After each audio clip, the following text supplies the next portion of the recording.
The World Cup is one day away, and in this video, I'll be predicting my dark horses, my young players of the tournament, my players of the tournament, top scorers, and of course, who I think will be winning. So stay tuned to find out. For my dark horses at this tournament, I'm going with Japan. I think that they have a very good team in terms of individual talents. I don't think that they're quite up there yet. I mean, maybe the likes of Kubo, maybe the likes of Mitoma, Maeda is a show. They have players like Daichi Kamada who plays for Crystal Palace. But overall, I think it's the team play that impresses me the most. They have been on a bit of a streak, even though it has been friendlies. But I think that they are definitely a team that will be looking to impress at this tournament. Another dark horse I think a lot of people should be paying attention to is Norway.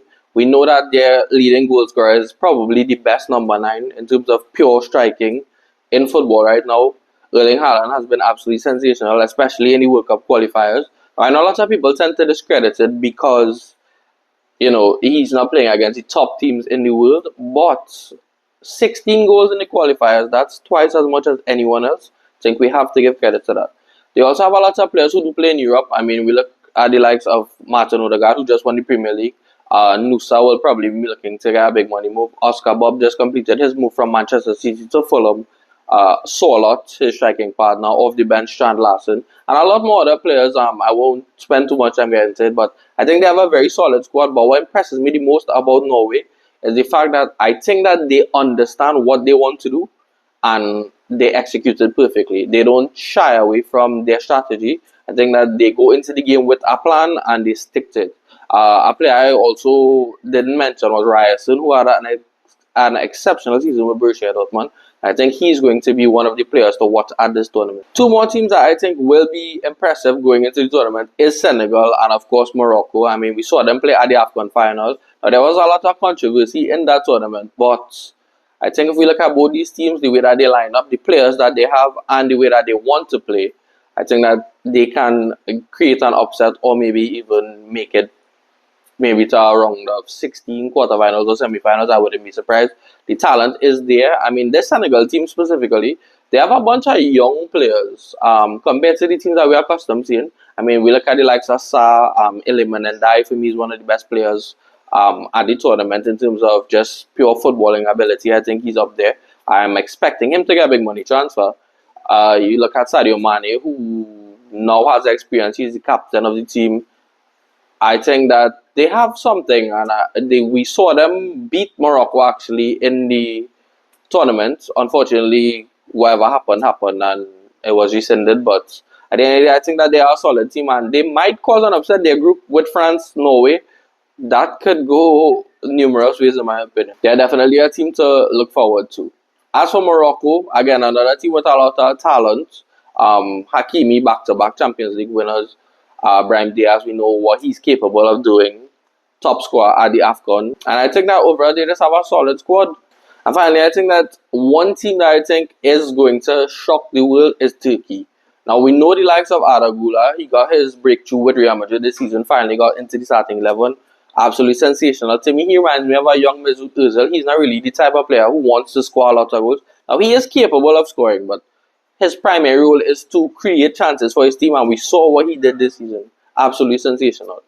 We look at the likes of Kenan Yildiz, who just got renewal at Juventus. Unfortunately, I don't think he will be available for the first 2 games, which is a bit of a bummer for Turkey. But they also have the likes of Calhanoglu, who won 2 Serie A titles with Inter Milan, made it to Champions League finals. They have Kadioglu, who was a very good left back in my opinion. And of course, Yilmaz, who had a very good season with Galatasaray.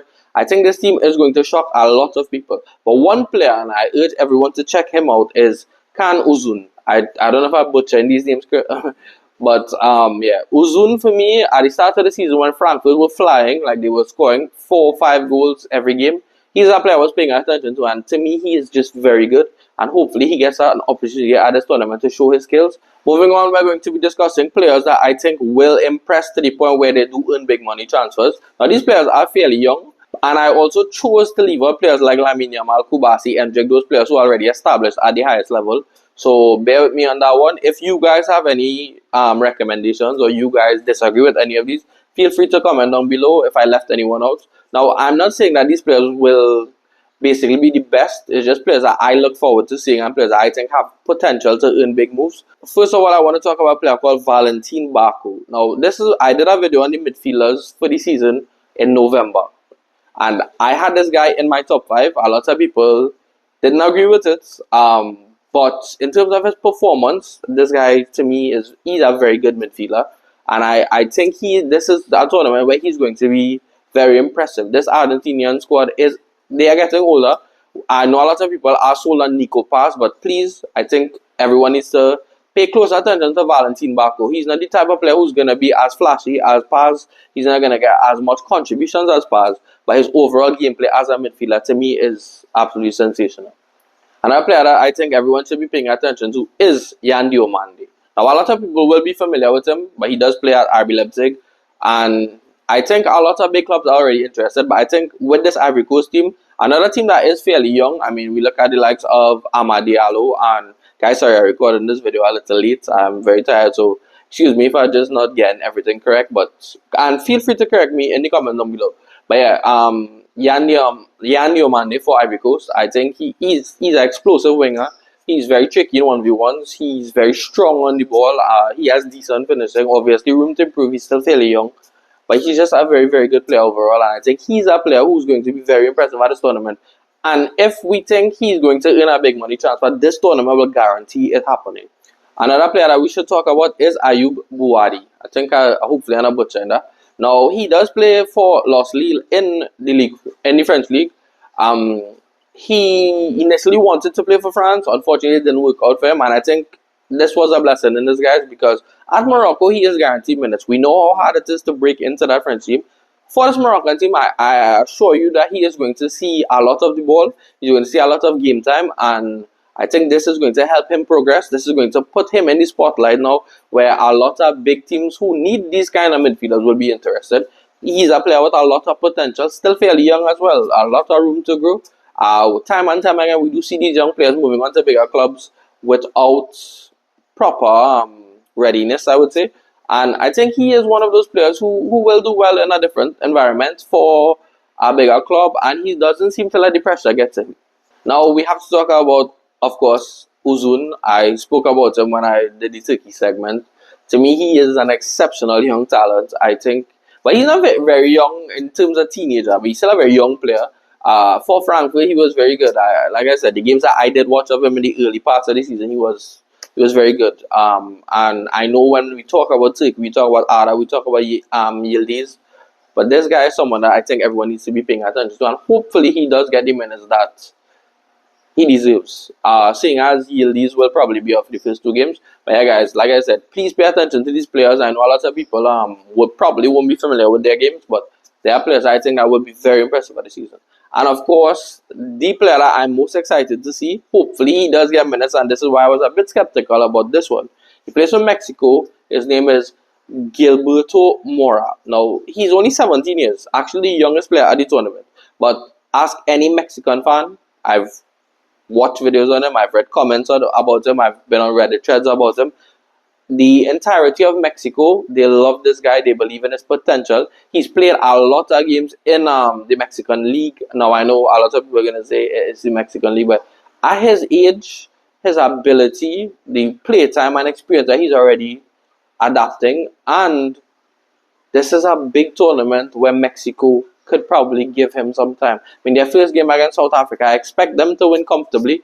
Maybe he gets 20 minutes, maybe he gets 25 minutes, and maybe he helps his Mexico team, puts himself on display for all these big clubs to see. And I think Gilberto Mora will be exceptional in this tournament once given the opportunity to. Now, it's time to discuss the players that I think are in contention for the top score and who I think will actually be the top scorer of the tournament. Now, of course, for me, Erling Haaland has to be in the conversation. Now, unfortunately for Norway, they have a very hard group. Senegal, France, and Iraq. Now, Iraq, I expect him to score. I probably shouldn't sleep on Iraq, though. They did get a big result versus Spain in the friendly. And it was a very strong Spain side. Despite it not being the full 11, it was definitely a solid team, and Iraq did show up. But I expect Norway to get the win. I expect Haaland to do well. It's just when he comes up against France and Senegal, now that is, for me, is going to be a test of the team, not just him. The service that they're going to provide for him, and how well he's going to do under that pressure.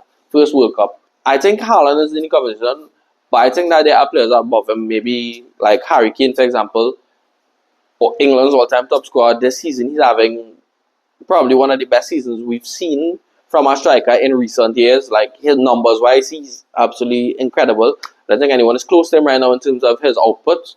I think he definitely is in the conversation. But the player I think will lead the chart and probably end up as the top scorer of the tournament is the guy who I think is going to be the all-time top scorer of the tournament by the time the tournament is over.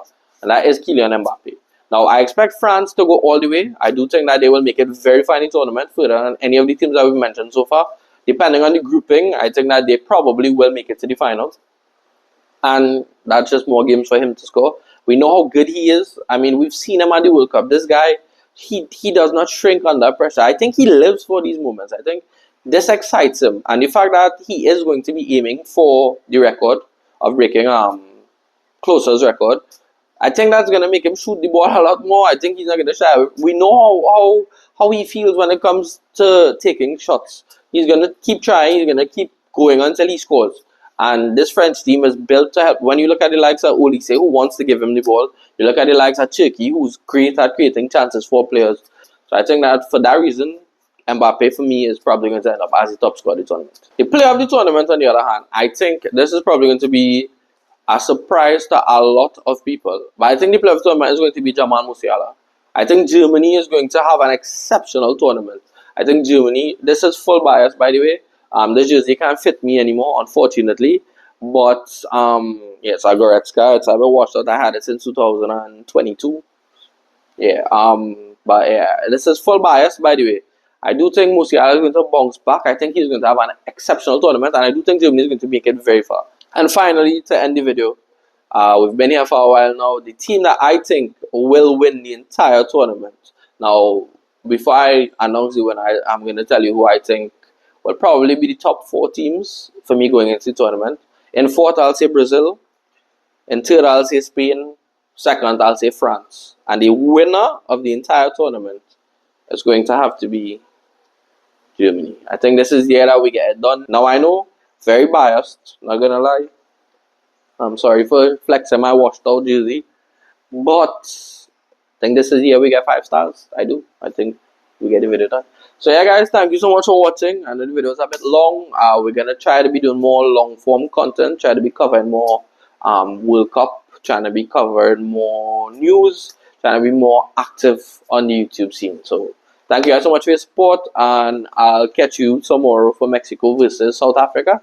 And I hope everyone has a very good World Cup, and remember, have fun guys. It's not that serious. Let's not turn it into war. Okay? So, peace.